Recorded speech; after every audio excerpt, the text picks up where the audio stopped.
So for years, my wife and I talked about traveling during retirement in a truck towing a fifth wheel. The thought of it stressed me out. When I look at the life cycle of a fifth wheel, the scenery never changes. They're stacked right next to each other on the lot where you pick out the one for you.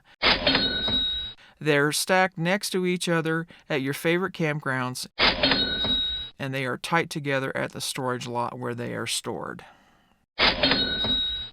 And don't get me started on the fuel bill.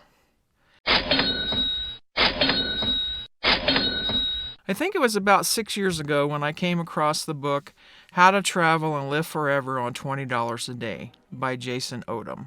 Shout out to Jason. I have reached out to him by email and he's been very quick to respond. This book is all about converting a plain white cargo van into a stealth camper. You can get everything necessary for your personal creature comfort, or at least my personal requirements for comfort, inside a cargo van. It is the most economical way to travel. You're not paying for something that is seldom used, as this vehicle is my daily driver. Since it is neither an obvious RV nor an obvious commercial vehicle, the HOAs are none the wiser. It's easy to parallel park in cities, it fits in some parking garages, and best of all, it goes through the automatic car wash. We are able to take long trips to visit family, take in cultural events, or just sightsee. This mode of transportation is far more economical than airfare for two, plus hotel and rental car for however many days. And because it is not identifiable as a camper, I can literally park it anywhere. Hospital and apartment building parking lots, restaurants, and big box stores. I have parked everywhere from city parks to city streets.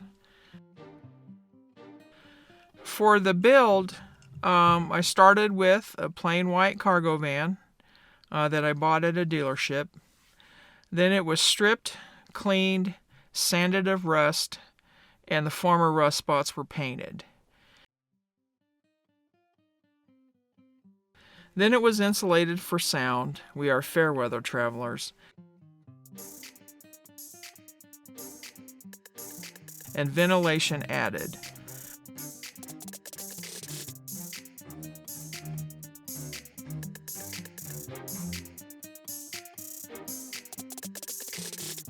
We bought a regular queen-size mattress at the mattress store, trimmed it to fit across the back, and sewed it up.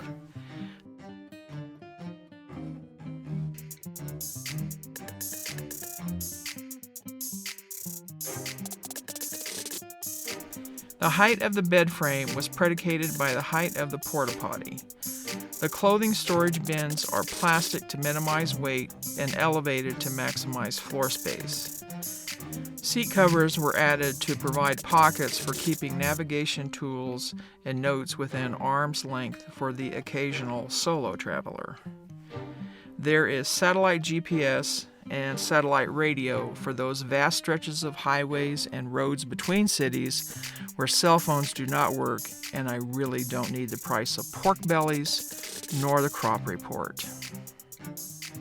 We started out with 2 sleeping bags to add to the blankets when it did get cold, but they weighed a ton and were quite constricting.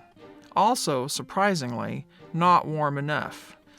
The perfect solution turned out to be a down comforter. It provides warmth without weight, and temperatures can dip to freezing at night even during the summer months. Like, who knew, Yellowstone in July, below freezing at night.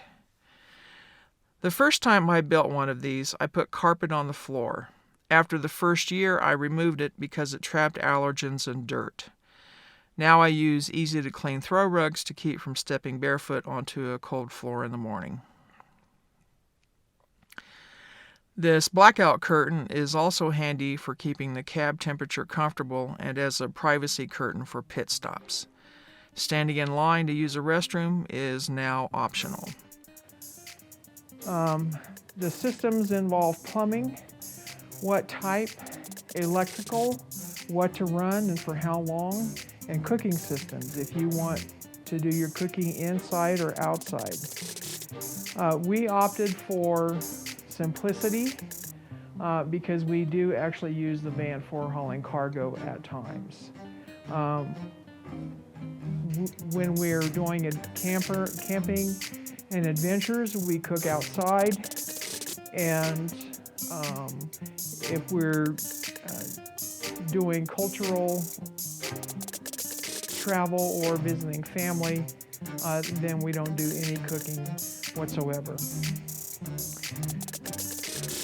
There are 3 configurations, one for road trips, one for camping trips, and then the third one is for extended camping trips, and it includes a cargo rack mounted on the tow hitch and back for additional storage space.